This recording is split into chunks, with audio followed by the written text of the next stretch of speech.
Hello, everybody. Raven fans, Oriole fans, thank you for joining us here on the Ravery Sports Podcast for fans like me. Like and subscribe to all of our social media platforms.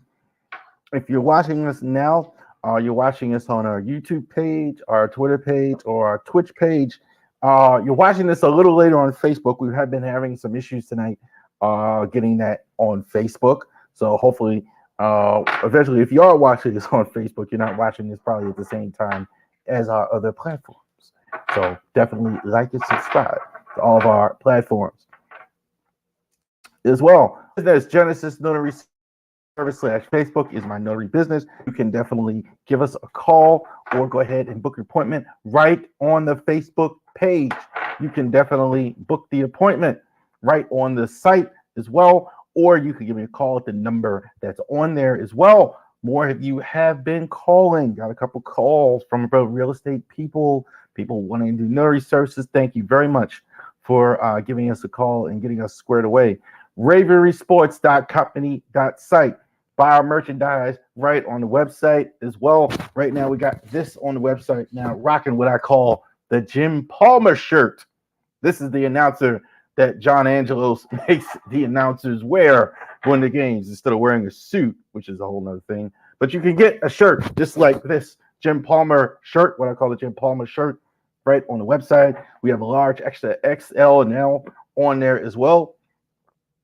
And coming up very soon, our Maryland basketball Terps preview. We're going to preview what the Terps are going to do this year. They have an outstanding freshman that we're going to be more than happy to talk about. Terps have as good a chance to win the Big Ten as they ever had as well. So we're definitely going to talk about that on the preview as well. So right now, though, we're going to get down to the business of football, get down to the business of the NFL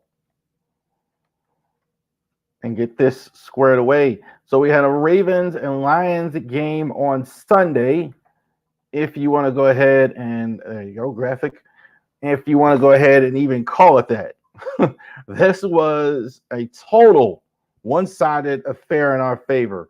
Ravens 38-6 over the Detroit Lions. It was from start to finish. I thought this was their best performance of this year. Obviously, best performance in a couple years. Detroit was a good team, and they didn't even show up to play. I mean, this was not good at all for the Lions. Lamar, the MVP talk for Lamar was screaming in media and social media in all circles. Lamar was fantastic. This was his best game, I thought, as a passer, pure passer.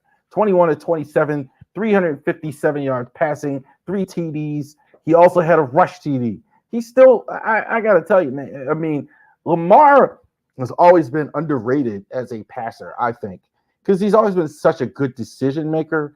But now all the other little things are definitely in play. Keeping his eyes downfield at all times, feeling the rush, all those things. Lamar, I thought was fantastic from outstanding. This was his best game, I agree, with him as a passer. Awfully quiet, everybody, this week about his passing ability, too. Awfully quiet. Didn't hear that this week, did we? No, we didn't hear it. Because he left you speechless. 357, outstanding by Lamar. Gus Edwards' stat line has been the same pretty much all season. 14 carries, 64 yards. He had a few more yards in this one. 1 TD. Basically, he's getting less than 20 carries in every game. That's kind of what they're doing. He's been getting 14, 16. The numbers have been 12, 16, basically based on game situation, whether they're way ahead. He may actually get to 1,000 yards like this, but haven't seen a big game from him. Haven't gotten a whole ton of carries. About 14. It's about all he's doing. We saw a lot of Justice Hill in this one as well, as we have all season. So again, about the same form, Gus Edwards. Zay Flowers has been your number one receiver this season. Um, Early in the year, Odell got a lot of the attention. Zay Flowers has been fantastic. 4 receptions, 75 yards. Got in the end zone again in this game. Zay Flowers, you can't stay in front of him. Zay Flowers runs past guys. He is so far past these defensive backs. They can't do much with him. He's actually running at a different speed. I almost don't even want to compare him to Tyreek Hill, but that's kind of what I see them doing. Lots of motion, lots of stuff. Keep guys away. Him in space, he's going to get yak every time. Nobody's going to be able to run him from the backside. Ravens as a defense, second in the NFL in sacks, and first in the NFL in sacks, second in total defense. Kyle Van Noy, 2 sacks in this one. The Jadeveon Clowney signing and the Kyle Van Noy signing were good signings. These vets have come right in and played very well. I think all year. It does seem like that's their weakest spot, but they're doing well enough. I think you got. They have had injuries, Tyus Bowser and everything, etc. this year, so they've had 2 decent vets to go help. I tell you what, Justin Matabuke and a lot of these guys are playing very well on that front seven. So very good. The Lions as well were supposed to play in this game, and they didn't do much. Lions were supposed to play in this game here. Come on down, Dane. Management appreciate your cooperation. All right, so Jared Goff, 33 of 53, 284 yards, and 1 TD. I don't know how much you blame on Goff in this one. I mean, they started out slow. He had a bunch of 3 and outs early, and they didn't play well. I think by the time they got their act together, it was all over. I mean, they didn't score a touchdown. I don't put too much on Goff in this one. I mean, I don't think there was much he could do. Ravens defense was fantastic in this one. The first rounder, Jahmyr Gibbs, 11 carries, 68 yards. A lot of that was during garbage time when they were way behind. It's good to see him get a few carries. He's got a lot of potential, I think, as well. Amar St. Brown, he was probably had the best day for everyone on the Lions as well. He had 13 receptions, 102 yards. I thought St. Brown was very, very good in this one. He's really good. Jameson Williams, no catches. That was a complete shutdown. I think even Brandon Stevens, again, having this great season, was on him all game. No catches by him. So the Raiders defense was fantastic. I mean, you score. The Lions offense has probably been really good all season. Great run game. Considered a lot of people the best offensive line in the entire NFL. And they had 6 points. They did nothing in this one as well. Even Aiden Hutchinson, who had a great season and a couple 4.5 sacks. Really worried about him before the game starts. He only had 2 tackles. Pretty much a non-factor. I thought he was in this game. A lot of the Lions defense, a lot of defense just didn't have it today. Ravens scored right away in all these games, and that was pretty much the show was over after that. So Ravens going ahead 38-6 over the Detroit Lions. Real quick on the Lions, I don't think this team is not the same Lions. This is probably the second best team in the NFC. I think this has been said a couple times with Lamar Jackson a lot. When you are seeing him and you are not used to seeing him, teams in our division, the Bengals, the Steelers, the Browns, even like Kansas City or a team in the AFC, you're seeing Lamar Jackson and not used to seeing him. It's difficult. It's really difficult to beat Lamar Jackson when you are not used to seeing someone at that level play. So it is really difficult for a team to go ahead and have any success against them. And the Ravens were just ready to go. Coach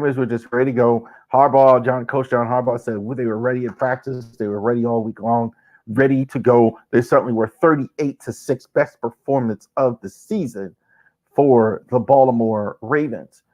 And this week, they're going out to the desert and go ahead and play the Arizona Cardinals.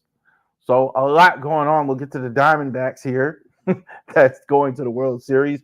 Cardinals not so good this year. 1-6. 1 win and 6 losses as well. Let's see how they do on Sunday against the Ravens. Lamar, I think, is definitely in the MVP category. The passing yardage was there. That's the thing. As good as a passer as Lamar has been, his stays have been 125 yards on the low end, maybe about 260, 270. You got to have a day like that. 300 plus yards passing, multiple touchdowns in one game if you want to win MVP. That's exactly what happened Sunday. 1,600 yards, 8 TDs, 3 interceptions. So really going ahead and getting those stats squared away. Gus has been your number one running back pretty much, I think, most of the year. He's barely, though, getting more carries than Justice Hill. Justice Hill has kind of struggled to me. He's done some good things. He's had a couple fumbles. He had the bad handoff. Todd Monken, though, I would say, seems to like Justice Hill. Not that I don't like him, but to me, it's pretty clear Gus Edwards should be getting more carries. But it seems like they don't want to do any more with Gus. I don't know if it's injuries or load management or whatever it is, but he seems to only get like 15 to 16 carries in a game. That's it. So not bad by Gus Edwards. Zay Flowers is your number one receiver right now. Odell, I think I've been kind of pleased somewhat with Odell, even though the numbers haven't been maybe quite what we hoped. Last week, game in London, I liked Odell. He got into the fight. He got physical. He had the big catch. Only 2 catches. This one, hey, big long catch by Odell. I like it. But this guy, Zay Flowers, I think would be the NFL rookie receiver, would be the best NFL rookie receiver in the whole league. It had not been for Puka Nacua. Probably he's the best in the AFC. He's definitely got a shot at 1,000 yards receiving. Very good stuff by Zay Flowers. Zay Flowers is just so quick. It's unbelievable the job that Zay Flowers has done as a rookie. Justin Matabuke has been 5.5 sacks. Let me tell you something. They got rid of Calais Campbell. The Ravens knew how good Justin Matabuke was. This guy has been pushing the pocket very quietly. I see a lot of, I'm going to give you another name, Trevor Price with Justin Matabuke. He's a good, really good run stopper, but he has pass rush in him. Kind of like, just like Trevor Price used to be for the Ravens. Was a guy definitely had that pass rush ability, definitely, but it didn't stop his run game because you have their defense set up that 3-4, Matabuke, Braddock Washington, and Michael Pierce. It's set up to, for those guys to be run stoppers, but Matabuke is pushing the pocket. That's why they are leading. That's why they're the leading team in the NFL in sacks right now. Joshua Dobbs has been the starter this year in Arizona. Kyler Murray, I don't think we're going to see him this week. I have been looking about it here. I don't think he practiced today. Kyler Murray should be starting soon. Small chance we see Kyler Murray. Joshua Dobbs, he was one of the guys the Steelers brought in years ago to replace Ben Roethlisberger. Never really happened out in Arizona. Not really that good. His passing percentage isn't great. I don't see any way he has a good day against this Ravens defense. Here's a name, Amari DeMarcado, 29 carries, 117 yards. He's probably going to start for them. James Conner was their back as well. He is still injured from what I understand. So this is the guy probably with the most rushing yards that they have. They've been mixing and matching. They've been struggling to run the ball. I don't think they run the ball very well at all. They've been kind of struggling all season to do that. Here's a name we know. Hollywood, Marquise Brown, former Ravens receiver, 23 receptions, 383 yards. Will he still be a Cardinal on Sunday? Because we're near the trade deadline. A lot of teams interested in Marquise. I actually did like Marquise here. I see a lot of what Zay Flowers was doing. I thought Marquise was a lot of those same things. I really do think so. I think the issue with him is, can he stay healthy? Marquise has missed some games, got hurt a little bit. He did stay healthy. He had the 1,000-yard season. I think I don't know how. He's certainly not a great receiver by any stretch, but I like Marquise. Marquise was a pretty good receiver. I think he's their best offensive player, certainly without Kyler Murray in Arizona. Here's a couple names: the two outside linebackers, Dennis Garchek, Victor Demuke, as well. Both of them with 4 and 3.5 sacks. Essentially, they kind of play the same position. They basically, from the outside linebacker side, they basically these two guys basically play the same spot, kind of rotate in and out. Unknown guys. I mean, these are guys that are just breaking out, having their first really good year. Kaiser White, we know how good he is. He's been an outstanding tackle. He's got 55 tackles this year, one of the NFL leaders in that category. Definitely, that's, I think, the strength of their defense. They are not good on defense all year long. Ravens roll in this one. I don't think they could lose this one if they tried. They don't. Arizona just doesn't have the thunder. I mean, they're building. It's questioned whether the Cardinals are even building for next year with Kyler Murray, or they're trying to make the team better, or I'm not quite sure the direction they're actually going in. I think you got to say they're building for the future in a sense because they haven't had their quarterback. I don't think tanking works. I'm a big believer in it. Tanking doesn't work. Tanking is not. You don't get anywhere, in my opinion, by losing. I mean, I think the Orioles finally hired the right people to actually get better and teams get better, but I don't think tanking does anything. I think Kyler Murray coming back is going to help them. I don't think we're going to have Kyler Murray in this game, but I don't think they have enough offense, even if Murray plays. If he does play, he hasn't played in so long. Defensively, I don't think they can match the Ravens on offense the way Lamar has been playing at an MVP level. The run game that the Ravens have, offensive line for the Ravens also too has been really, really good.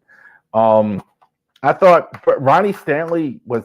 I think he's been fantastic the last 2 weeks. See, if Ronnie Stanley, when he stays healthy, he's worth all the money they're paying him. He really is. He's outstanding as an outside, as a left tackle. But yeah, so 31-10. I don't think a trap game not going to happen here. Cardinals just not enough bullets in the gun. This would be a shock to me if if the Cardinals actually can upset the Ravens in this one.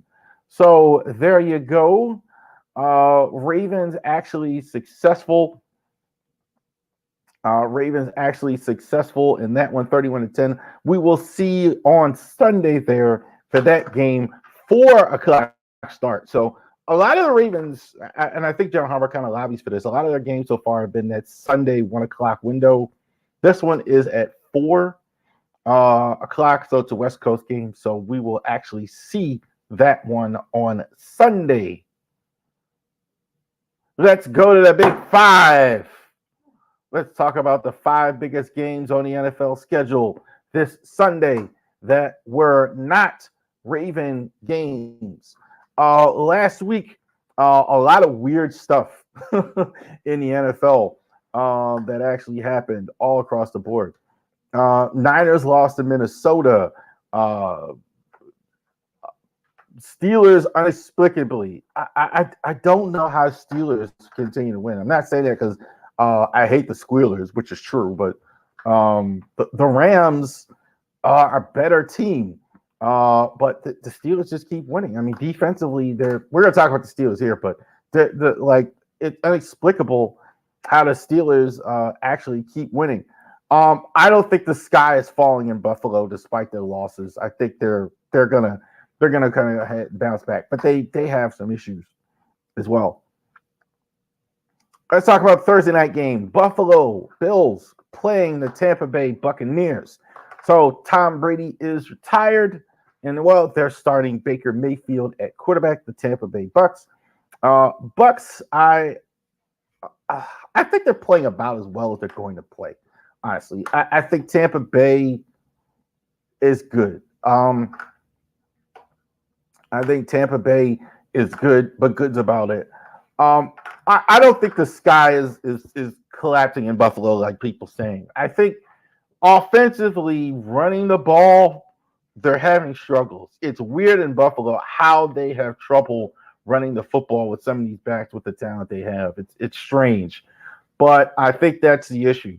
When they're scoring a lot of points, the bigger issue I think, excuse me, in Buffalo is they've had a lot of injuries on defense. They've had Mike Milano is going to be out for the season. They're just now getting Von Miller back. Their corners, they issues. That's the bigger thing. So they have to win shootouts, and I think they will in this one over Tampa. The Bucks, I think, have done okay. And I think 8-8, 8-9 is where they live. I don't think they win a game in Buffalo, a warm weather team playing a cold weather game in Buffalo and beating the Bills. So we got the Jags and the Squealers in this one. Jacksonville is really good. Jacksonville has been really good. I think the Jags are one of the better defenses have one of the better offenses in the entire NFL. Trevor Lawrence is really, really coming into his own.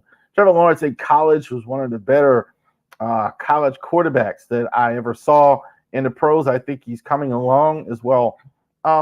Sometimes he doesn't look the part at times. Lawrence seems like he gets bored on the field almost. He looks like he's falling asleep out there at times, but I think Lawrence, is really, really good. Steelers, how are they winning these games? The Steelers are 31st in total defense, 30th in total, 31st in offense, 30th in total defense, and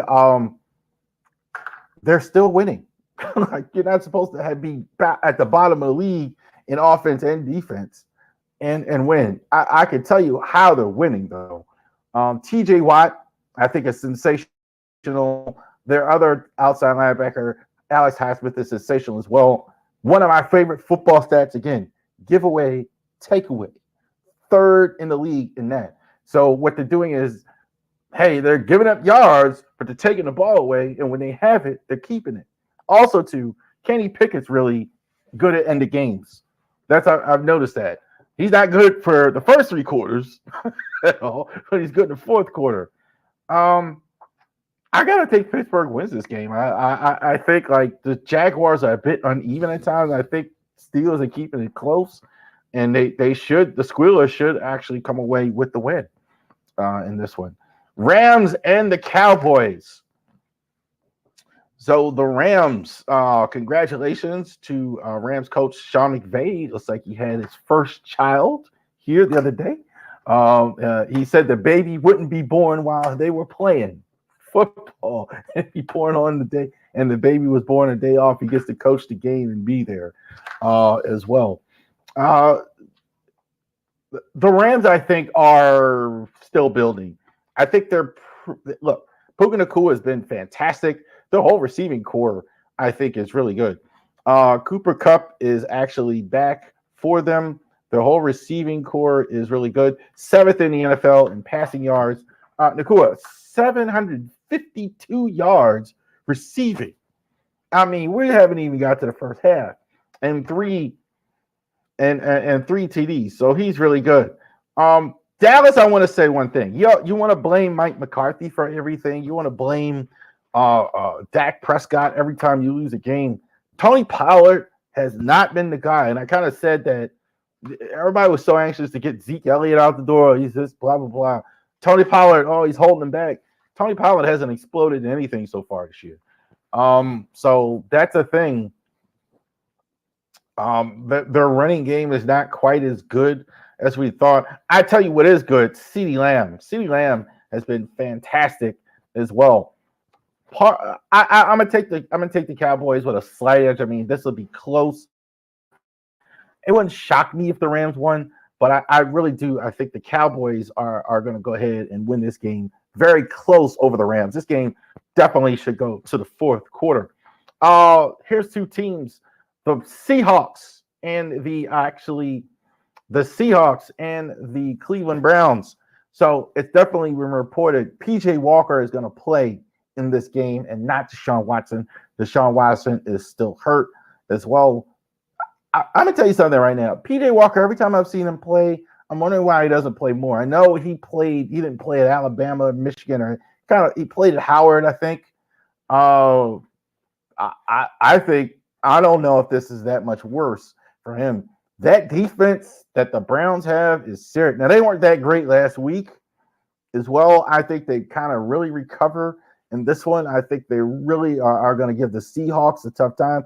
I will say the Seahawks, they're going to miss Metcalf. I think DK Metcalf, that's a big loss for them. I like the Browns in this one. I like to see the Seahawks win it because it's hard to vision, but I like the Browns. Gotta call it 100. I think the Browns actually do win this game as well. The Seahawks statistically, I'm not in love with them. I mean, they're kind of not as bad as the Steelers' ridiculousness, but they're kind of like the stats don't tell me that they're that great of a team as well. This is probably the biggest game on the schedule in the NFL. Two teams that were in the Super Bowl in recent years. The Bengals now 3-3. After a bye week, they're going to go to the Niners that are they're going to go to play the 49ers in Santa Monica. We call them San Francisco 49ers, but they actually play in Santa Monica, California. Santa Clara. I'm sorry, Santa Clara, California. Not Santa Monica, Santa Clara, California. Joe Burrow, it all depends if Joe Burrow is the Joe Burrow that we all know. I think it is. He kind of played through an injury, kind of feeling a little better. The offense hasn't been what we're seeing. I think they're still getting there. Kind of look like that a little bit. I think that matters so much. Can they get the offense back to what they've been? You get T. Higgins back. You get Jamar Chase. Can they get back to what their offense hasn't been? Niners, don't panic. The sky is falling. I would say this. The Niners, I think, still are the best team as far as the roster in the league. What they do have is they've had a lot of injuries. You're missing Deebo Samuel again. They're missing some guys. Trent Williams isn't going to play. They're having some issues with that. I still believe they're going to beat Cincy here. I just think they have a better roster.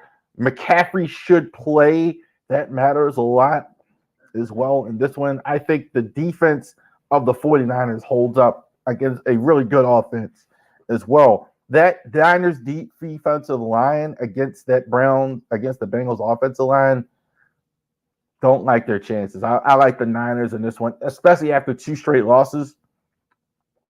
They kind of had a bad loss on Monday. I think they're going to be really focused on winning this one as well. Brock Purdy should rebound.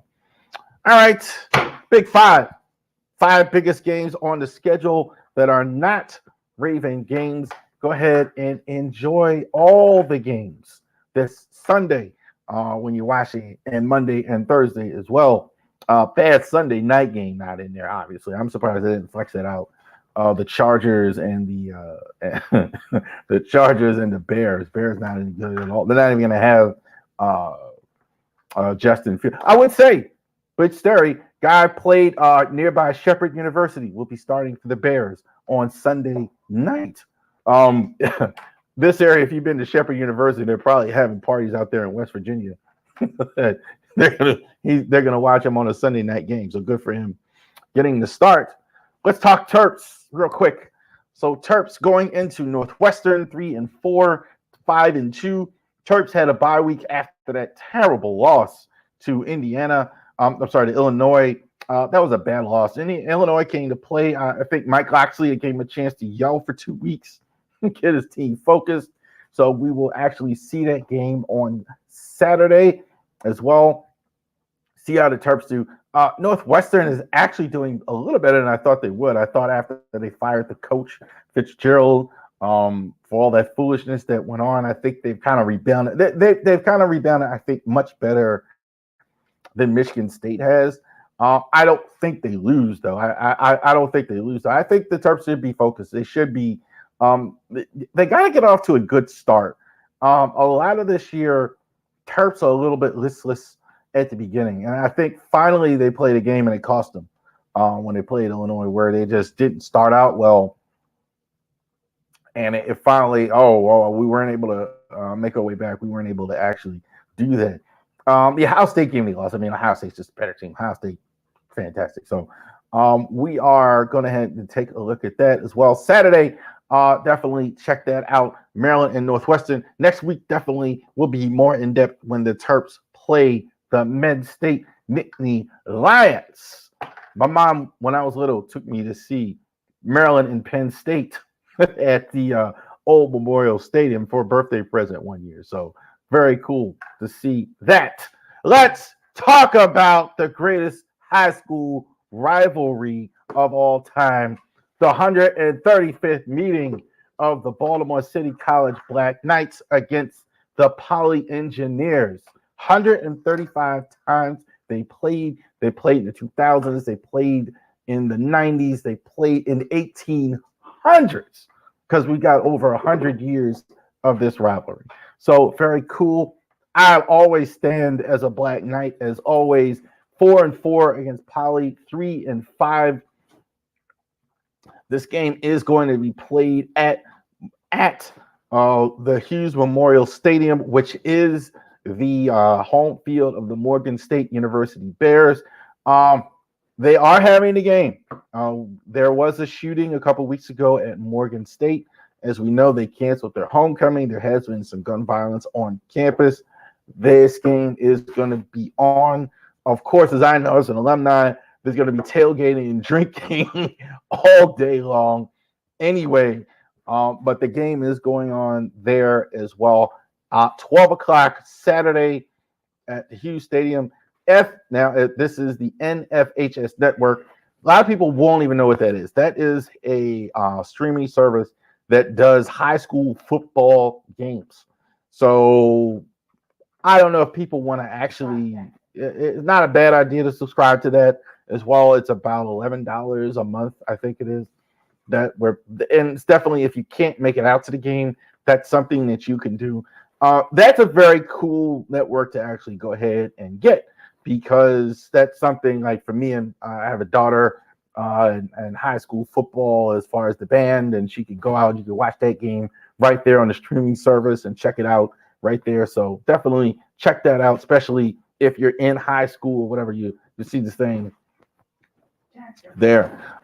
City has won 11 in a row in this rivalry. They have done very well in recent years. This rivalry actually is the length of the rivalry. We've seen this too. Poly, 1 year they won 16 consecutive years, etc. Last year's game was close. There was a fight in the stands, of course. Right? They were fighting in the stands. I was watching again this week the City Poly live stream from last week. No surprise, there was fighting. I'm so glad there weren't cameras in the 90s when I was in high school. They'd have suspended us too because there are always fights at City Poly. There'll be one at this one, and it won't be the young man on the field. It'll be in the stands. It'll be City Poly graduate, some 50-year-old guy fighting with some 57-year-old guy. Over stuff that happened. There'll be fights. It'll be crazy. So that's the best part about the rivalry. Knights hopefully go to the playoffs 5-4. I think 2 run-heavy teams as well. A lot of high school games like that. Neither one of these teams throw the ball particularly well. Black Knights didn't win last week. Engineers lost, so we will see how this goes. We will go ahead and cover it as well. I am always in the camp of the Black Knights. Go Knights in this one against Engineers. If you're watching this one from Poly, too bad. You picked the wrong stream. We're rooting for the Black Knights to win the 135th meeting of this rivalry. Definitely check it out if you are in the area too. One last thing, I've always called it, even though I'm a Baltimore City College grad, this is Baltimore high school rivalry. I really believe always too, this one is for everybody. Right? It's not just the current students that go there, the current students that go, and the ones that graduated. I think everybody, if you're from Baltimore, definitely you have some connection to one of these 2 schools. Definitely check it out. Support these young men out here with the City Poly game. I think it would be a great thing to actually do, to go to Northeast Baltimore and get that squared away. Let's talk about the fall classic here. So let's get that squared away as well. Rangers and the Diamondbacks. Now you see the graphic there. I'll even talk about that. So I messed with the graphic. I was thinking when I first did the graphic, okay, we're gonna have a repeat. We're gonna have the Astros against the Philly. So when we watched the game last night, we got the Rangers and the Diamondbacks. They're gonna start on Friday night at Citizens Bank Park. I'm sorry, they're gonna start in Arizona and play for the World Series. I would say first, I know a lot of us as Orioles fans were kind of bummed out. We're going to talk about the Orioles here in a second, that the Orioles weren't in it, but these were outstanding ALCS series on both sides. You would have thought this was going to be a fait accompli. Astros and Phillies back again. They started out great, and these other two teams, they didn't get that message. Rangers, I predicted that they would make a big jump. They had Bruce Bochy, who had won World Series before, been there so many times with the Giants. He goes in as manager. They were outstanding. Jordan Montgomery was outstanding. They started Scherzer in the last game, the War Daddy. Travis, Marcus Simeon, and all. I thought they were phenomenal. The Rangers definitely deserve to be there. Diamondbacks, this is a shock. This is a whoa. You wouldn't have predicted this, seen this coming in our way. Corbin Carroll, we knew he was going to be a good rookie. Clearly one of the best players in the National League. There's absolutely no doubt that he is going to win the Cy Young. Great addition they did make to at the deadline, the Diamondbacks getting Paul Sewald. Shoring up the ninth inning in these games has mattered. That's what has happened. They just took it right to the Phillies. I mean, the Phillies, I thought, had a lot of intensity, played well. They went right into the Lions' den and and they took it right from them. So we're gonna have a good World Series. Rangers and Diamondbacks gonna start on Friday as well. I mean, we are hoping that it is going to be a good World Series with both sides. I have no idea who's going to win. Diamondbacks, best defensive team in in all of baseball in terms of errors. They don't make errors. This is a Rangers team that bludgeons you to death. I'm thinking the Rangers are going to win this series, but I've been going against the Diamondbacks the whole time, and here they are. So Diamondbacks doing good work here. On Friday, we're going to start the World Series. We're definitely going to be watching that and checking that out as well. Let's see. Who emerges from this. I think Corbin Carroll is going to have a good World Series. What happened? Let's talk a little bit about the two teams that lost. Phillies, I saw the graphic. Their main guys finally didn't show up in those last couple of games. Harper struggled. Scherzer struggled. A lot of the starting pitch, it finally struggled as good as they've been as well. I don't think there's anything wrong with the Phillies going forward. I think they're definitely the favorites in the East, along with the Braves next year. Mets, they've already said they're going to maybe cutting payroll, so as well, maybe the two best teams in the whole National League for sure are going to be the Braves and the Phillies next year, along with the Diamondbacks, obviously, who got there. Talking about the Astros. Astros, I think this could be requiem for a heavyweight. Could be. I mean, they've been good for so long. They've had 7 straight ALCS. They finally get knocked out. Altuve's getting older. Justin Verlander's getting older. They have those good young players. Kyle Tucker and Pena. We'll see. That's a lot in a row that they've been, and they finally got knocked out. So we'll see how that goes as well. They also are going to be looking for a new manager. The great Dusty Baker looks like he's going to retire. So they're on the search for a new manager as well. A couple managerial moves already happening in other baseball today. Bob Melvin looks like he is going, former Oriole, looks like he's going out to San Francisco. Brian Flaherty, I hear, is in another former Oriole in contention for the Padres job. See how that goes. I think Melvin, I don't know how much they wanted him back, honestly. So they wanted him in a different city. I think he took that job as well. I don't, because that's the only reason I can think why he'd take that job and not stay. And I think Flaherty, I think maybe getting a good opportunity. Whoever gets it in San Diego is going to get a good opportunity. That's a good roster to go ahead and turn around. Craig Counsell interviewed by the Mets. Very interesting that the Brewers aren't keeping him. Brewers, I think, are a bit of the Orioles of the Midwest, where they don't spend too much money, regardless. And we're going to talk about the Orioles here in that. So we're going to have, hopefully, we have a good World Series here to go ahead and get that squared away as well. So let's talk about your Baltimore Orioles. So last week, right? So we talked about the Orioles and talked about free agency and arbitration guys. So we talked about the guys that were last week that were injured or potentially free agents, may not be back with the team, may have to resign, etc. So let's talk about this week the needs, right? So what needs that? What are the Orioles needing going in 2024? So if you're looking at guys that you're bringing back, that you're not bringing back, what needs to happen? So we got them basically in 6 areas what the O's need to do. So let's go over that, what the O's needs are. Number 6, you could put on almost any team in the MLB what they need. Middle relief pitching. Now, who's already here? Brian Barker, Mike Baumann. I have no idea what these guys did wrong to be sent down. I don't think they were elite, but I thought both of these guys had good seasons, but they both got sent down. It could be a sign just of they just had a lot of good relievers. But again, I was kind of struggling to figure out why they were both sent down. How much of a future do they have? Jacob Webb, DL Hall, is he even here? That's a very interesting one. DL Hall, what I still perplexing to see what happens to him, what they think of him. Colano Perez, I thought was outstanding in the second half.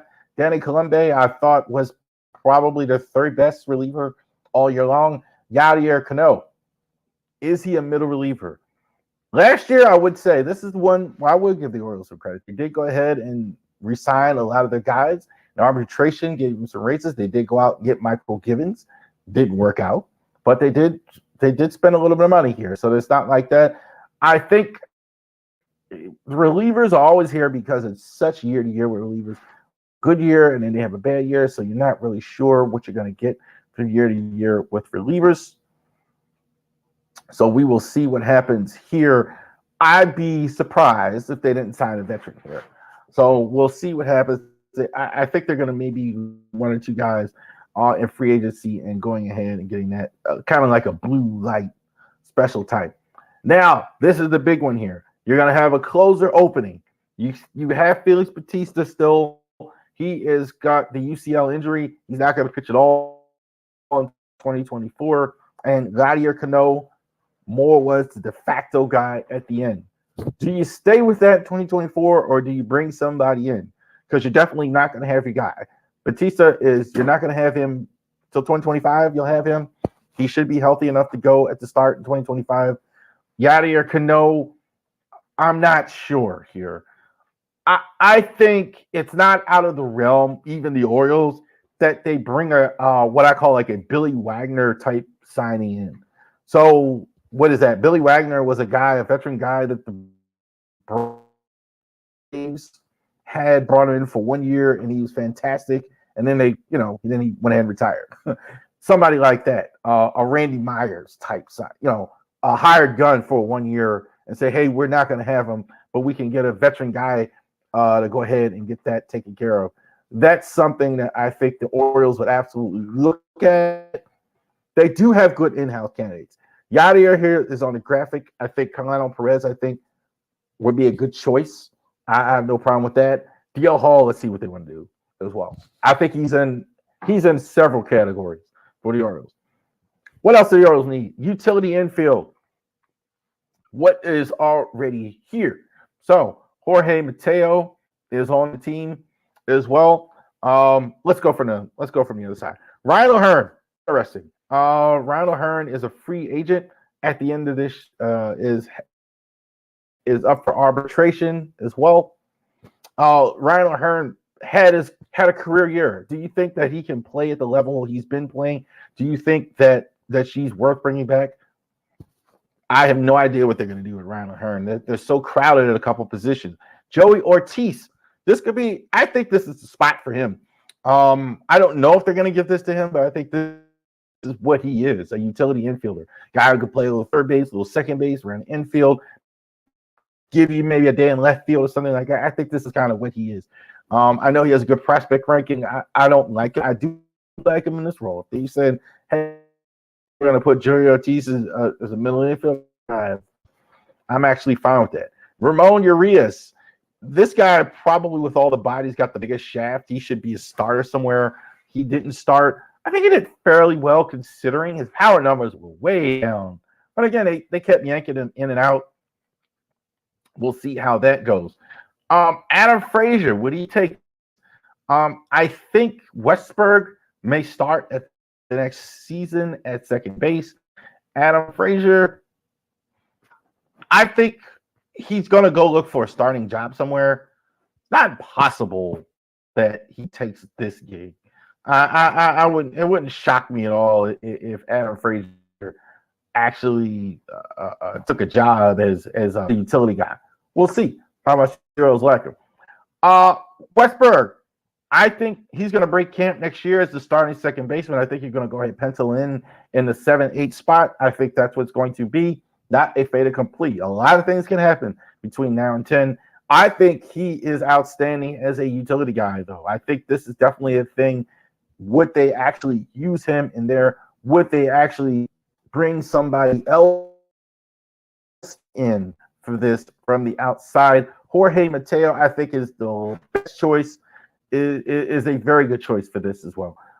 Mateo, why didn't he get sent down despite the fact he didn't hit? He runs fast.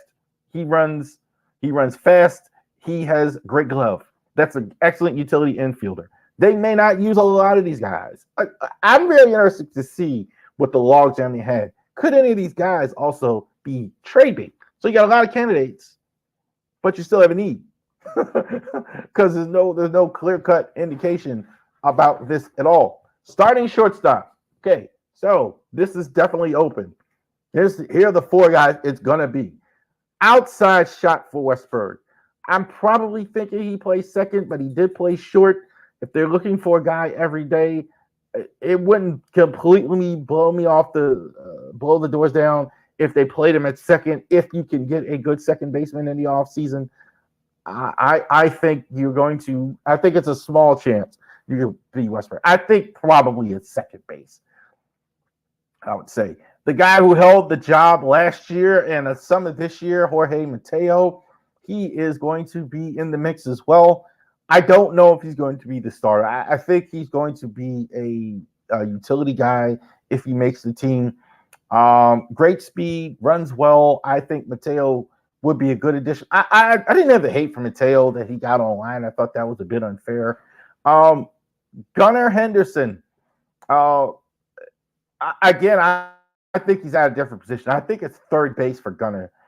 I think there's a big difference. People seem to like his defense at shortstop, and I'm not in love with it at all. I think it's he's kind of like Derek Jeter. Like you see a lot of good plays from Gunnar, and then you see, and that seems to be what everybody remembers. Gunnar to me seems a little bit more inconsistent at short. I think he's very, very good at third. That's what he should do. I think he may actually though start the season at short. Very interesting to see with his versatility. Jackson Holiday. I think this is the people's choice here. Like The Rock, the people's champ there. Jackson Holiday, outstanding at AAA, outstanding at every level, hit forward at every level. No way you can continue to keep him in the minors. I'm thinking this is going to be the guy for the starting shortstop for next year. We don't know, though. I'm curious to see if they want to leave him in the minors next year. I can't imagine they would, that they haven't seen enough. But you may need to go out and get a shortstop. I could see a similar signing of this from the outside because you definitely need to do something. I'm thinking it's going to be Jackson Holiday, but we will see what happens. Second base, big need. Ramon Arias played more second than I thought. I think the only way he starts at second base all year is if they actually move Westberg to short, which is possible. If Westberg can win the shortstop job or the third base job or something like that, then I could see it. Otherwise, I think Urias may be traded or they're going to do something else with him. Westberg, I think this is to me the odds-on favorite to start at second base. Just said that Westberg, I think this is his spot. He haven't said this. No errors at second base all year long. Fantastic defensively at second. Bring his bat around a bit, no question about it. Adam Frazier, will he be back at second? I doubt he comes back as an Oriole at second. I could see a veteran though. I could see them going out and signing somebody from the outside. I definitely think they have a need there as well. Do the Orioles feel that Westberg is ready for this? Interesting to see. I don't know if Brandon Hyde would come out and say that. We'll see in the offseason if it is. The number one need, we know what that is. Starting pitching. I think you have four starters here. You have Kyle Bradish, you have Grayson Rodriguez, you have Dean Kramer, you have John Means. There, I think, pencil them in the rotation. Means the injury history, I don't know. He had an injury again at the end of the year. We'll see. Kyle Gibson, I don't know what's going to happen there. I think he signs with a different team after the year he had. D.L. Hall, do they want to take another shot? I'm not so convinced that they don't. I think this actually could be the guy that actually gets the fifth starter spot. Chance McDermott was the minor league pitcher of the year. Absolutely, he's going to be in the running for a starting pitching spot. Honestly, you need to go get a Shohei Ohtani. Honestly, you need to look at Dylan Cease. Honestly, this was missing. That's why you didn't win. You need to go get a frontline, outstanding starter to pitch these difficult games and actually get that ball rolling. That's what you need. All due respect to these other guys. Bradish, hey, I was wrong about Bradish. Bradish, I thought was inconsistent last year. I thought people were giving up. Bradish was the best pitcher. Grayson, I thought at the end of the year, outside of his playoff start, was fantastic. Kramer means you need a guy that's going to go into these playoff games and win them. Start. That's what's missing here. So I'm thinking they get a veteran of some kind. Now, will it be a Corbin Burns like we're hoping for? Trade? I don't know. I think a trade also too. Look, you have a good minor league system, and you got a lot of guys that you can't play. I didn't even talk about the outfielders, even in the aggregate, because like you got so many outfielders, you can't even play them. I mean, you got Hayes under contract, Austin Hayes under contract, Anthony Santander under contract, Cedric Mullins under contract. You have Heston Kjerstad, you have Colton Cowser, you have a lot of these guys. Kobe Mayo could be coming up. Like, dude, you're gonna have to move somebody. Why not go get a starting pitcher? You know, what are you building these prospects for if you're not going to go ahead and do that? So we will see what happens with the Orioles in the off season as far as that goes. All right. So we got that all taken care of. We're actually interesting to see what happens with the Orioles in the off season as well. Will any money be spent? The other thing I did want to talk about, how about, and I don't expect this based on their record, let's see if we can get an Adley extension. That should be obvious. A Gunnar extension should be obvious. That's obvious. I mean, let's see if you can get a Grayson Rodriguez extension. Let's see if you can get some of these guys extended. Show the fans that you're spending some money. Show the fans that you actually want to care about going ahead and winning some games here. Okay.